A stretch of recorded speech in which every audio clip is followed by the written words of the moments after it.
মুগ্ধতা ছড়ানো সৌন্দর্য ওমানের কুরিয়াত বাঁধের এর সৌন্দর্য উপভোগ করতে দূর দূরান্ত থেকে ভিড় জমান দর্শনার্থীরা। বর্ষা মৌসুমে পানি বেশি থাকায় আরও বেশি নয়নাভিরাম কুরিয়াতের পাহাড়ি জলধারার তৈরি বাঁধ। তবে এ সময়ের এলাকাটিতে বেশিরভাগ সড়ক পানির নিচে ডুবে থাকায় দর্শনার্থীরা মূলত ঘুরতে যান গ্রীষ্মকালে। ওমান থেকে সহকর্মী মোহাম্মদ রফিকুল্লাহর প্রতিবেদনে বিস্তারিত। ওমানে চাষাবাদে ব্যবহারের জন্য পানি সংরক্ষণের লক্ষ্যে বাঁধ নির্মাণের রীতি বহু বছর পুরনো।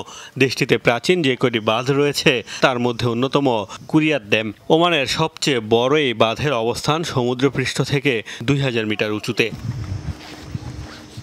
ওমানের রাজধানী মাস্কাট থেকে প্রায় 150 কিলোমিটার দূরে অবস্থিত কুরিয়াতের পাহাড়ি জলধারায় কৃষিকাজের সুবিধার জন্য বাঁধটি নির্মাণ করা হলেও এটি এখন দেশটির সবচেয়ে জনপ্রিয় পর্যটন স্পটগুলোর একটি।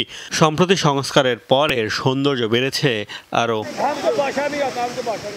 ওমানের নানা প্রান্ত থেকে প্রতিদিনই বাঁধের সৌন্দর্য উপভোগ করতে ভিড় জমান দর্শনার্থীরা। বর্ষাকালে যখন চারদিকে থই থই পানি, তখন বাঁধটি সবচেয়ে বেশি মুগ্ধতা ছড়ায়। তবে সে সময় রাস্তাঘাট ডুবে থাকায় দর্শনার্থীদের ভিড় থাকে মূলত গ্রীষ্মকালে। খুব সুন্দর একটা ড্যাম, আমাদের দেশে সুইচ গেট যেটা বলে, এটা হচ্ছে ড্যাম। ওমানের মধ্যে একটি মাত্র ড্যাম এটাই। যখন ঈদের ছুটি পাই তখন আসি। অনেক সুন্দর একটা জায়গা, এটার নাম হচ্ছে কুরিয়াত ড্যাম। সবাই এখানে আসে, অনেক দূর দূর থেকে মানুষ এখানে আসে। উপরে হেলিপ্যাড আছে, হেলিকপ্টার দিয়ে পর্যন্ত এখানে আসে এখানে গোসল করে। ঈদ সহ বিভিন্ন উৎসবের ছুটিতে কুরিয়াত বাঁধ দেখতে যান প্রবাসী বাংলাদেশিরাও।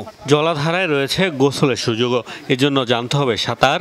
এছাড়া বৃষ্টির সময় স্রোতের তীব্রতা যখন বেশি থাকে তখন জলধারায় নামার অনুমতি পান না দর্শনার্থীরা। মোস্তফা মাহমুদ, যমুনা নিউজ।